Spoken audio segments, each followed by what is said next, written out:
Computer sir, why do we say that everything in Python is an object? Good question, Meena. I would just add one word, almost. Let's move ahead and understand why. There is a famous saying in context of Python that almost everything in Python is an object, right? Let us understand this saying with the help of this code and why we use the word almost. Okay. So, you have seen this kind of statement x is equal to 10. So, you know that now x automatically becomes an integer. So, when I run this code, this gives me type integer. And I can very well verify using the instance function that whether x is an integer, right? So, x is a reference to that integer actually 10. So 10 will also come out to be an integer. So we can check that this instance is like this. So you know object is an instance of class.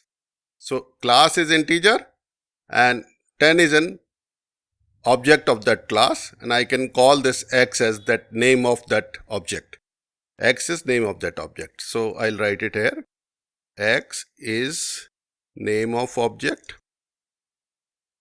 and 10 is contained value in the object. Okay, so I can call 10 also a sort of object only. And the same thing can be tested for anything like list also. List 1020 list. This y is a list. So I can test for type y is a list. Is instance y list. So this will also prove to be true because this is an instance. Y is a reference of that object. 1020 directly if I give, this will also become to be true. So this can be tested for list, tuple, dictionary set, frozen set. So we can test for any, and this can be tested for integer, float, complex, boolean and whatnot. So that's why we can say that many such things are object. Class integer and this is true. So is instance is true means this is an object. Class list is instance is true, that means this is an object. Object is an instance of class. Remember that golden saying, right? So we'll come to object-oriented portion in Python few chapters later. But this is just to explain this saying that almost everything in Python is an object. In other languages, integer is a primitive data type, float is a primitive data type, double is a primitive data type. But Python, the way integer is there, the same way list is there. So there is no difference in that. Both are classes. Okay. Now, I'll also show this to you with another interesting example of function itself to be class and then its type definitions we'll see. Right? I'll just, to see for this kind of types, we have to import a built-in library called types. So this class is a function, type function, class function, right? And to check this instance, because this is within types, so I check types dot function type. Function type is the type of ordinary Python function objects and it is available through the types module. So types module we called it here, right? We'll learn how modules are called in the another section. And this methods, modules, types, frames, code objects, tracebacks and generators are all different kinds of Python objects. Each has corresponding type. So I have shown you that many such things are Python objects. That's why we call it almost. But why we call it almost? Now let us see.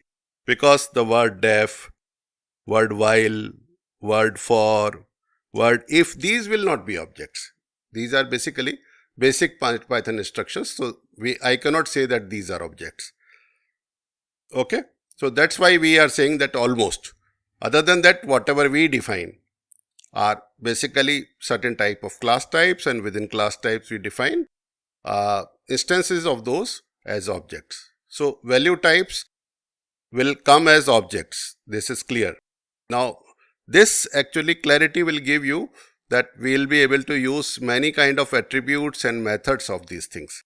For example, for this 10 I can use numerator as an attribute. So these things will come soon. Just to check for AI, what we can ask AI. Just think of a question. Think of a question. Is everything in Python an object? Let us see what AI returns to me, because sometime it has written that Gemini can make mistakes, so double check and use code with caution. But I'm just asking a general question. Almost everything in Python object, the cells you have already demonstrated these things like numbers, list, function, modules, types, etc. are all objects. However, control flow statements like def, while, for, if are not considered object themselves. Right? So AI is giving answer based on this code itself. Okay. So hope you enjoyed this session. You can ask further questions to me in comments and give your feedback also. Please do subscribe to this channel. Thanks.